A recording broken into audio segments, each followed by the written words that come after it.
Amidst the devil's hour, shadows of varying interpretation waltzed around my bedroom. A freezing breeze drifted aimlessly about the winter air. A tall, warm glass of milk once sat undisturbed on a bedside table. Now a circle of condensation replaces it. The warmth of my blankets betrayed the cold of the night. It seemed as though my evening would be ordinary. That is, until the black door creaked open.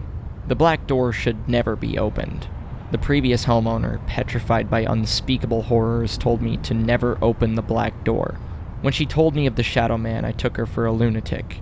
Just another paranoid schizophrenic consumed by terrors constructed by the superstitious mind. The creaking of floorboards at this ungodly hour proved my theory otherwise. I left the safety of my moonlit bedroom to investigate.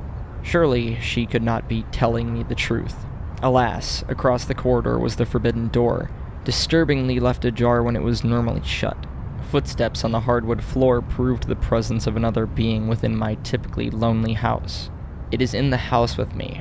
I can no longer endure my own footsteps, without the dreadful knowledge that said footsteps may also be overlapped with those of another entity, one unlike anything known to man. The Shadow Man is in my house, and I must make my escape before our paths eventually meet. It seemed as though reality dwindled with each step. By the time I reached the bottom of the stairwell, nothing felt truly real anymore. Now, reality is but a surreal nightmare induced by my newfound awareness of the entity's presence. I must be quiet. I'm afraid it has already found me, however. She said the creature is one with the owner.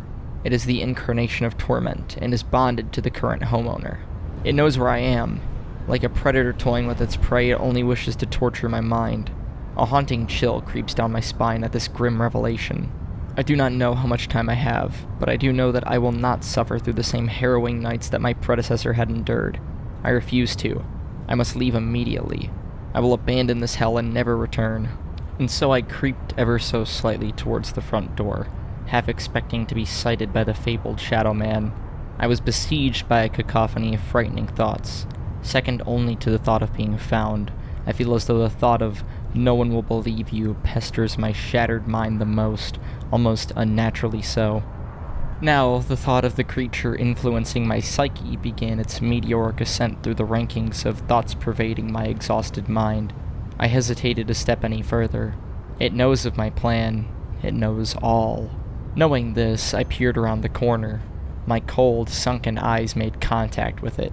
It stood there, uncannily, 7 feet tall and pitch black. It studied me ominously.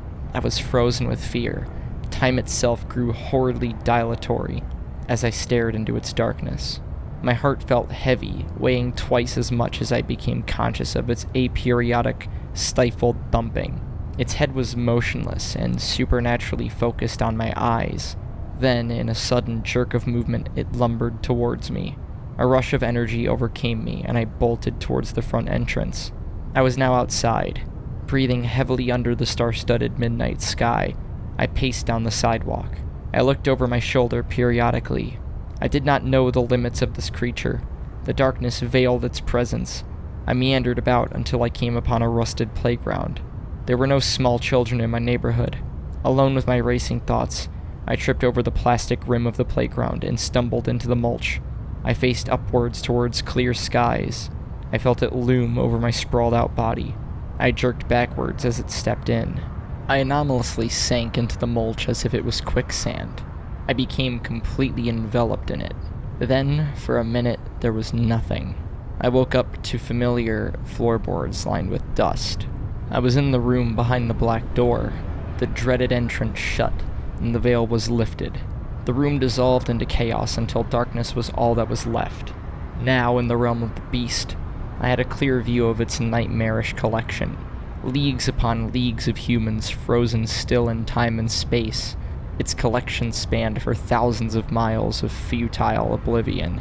Said collection encompassed the entire population of human civilization twice over. It is said these souls originate from even the farthest reaches of alternate humanities. Like myself, they were fellow victims of the creature. Everyone stood unnaturally still. Furthermore, not a single word was spoken by any of them. They all just stared blankly. The array of humans were arranged to stare into the inane for all of eternity. each of them torn from their native universes and rigorously spaced arm's length from each other in this dismal assemblage. I could not move out of the rigid position I was in. I was unable to willingly speak or move. There was nothing I could do anymore. I was part of it now. Then, the voices began. It was the voices of people who found the black door. I was now able to recollect memories that did not belong to me. A cacophony of shrieking voices vying for attention flooded my thoughts. I could no longer hear my inner monologues. My brain feels like hundreds of people encompassed it, each of them a tortured consciousness of their own, trapped in apathetic nothingness. The voices spoke of the Shadow Men, the Collectors. They said the Black Door itself is a gateway to a murky area of the universe, intertwined between multiple points of reality. Now, out of the expanse of darkness, a Shadow Man materialized before our fleshy, inferior forms. In an instant, nightmarish terror permeated our collective consciousness. This is the point of intersection, an intermediate realm between us, the room behind the black door, and the creature that now stood before us. It then spoke to us, interrupting the afraid voices.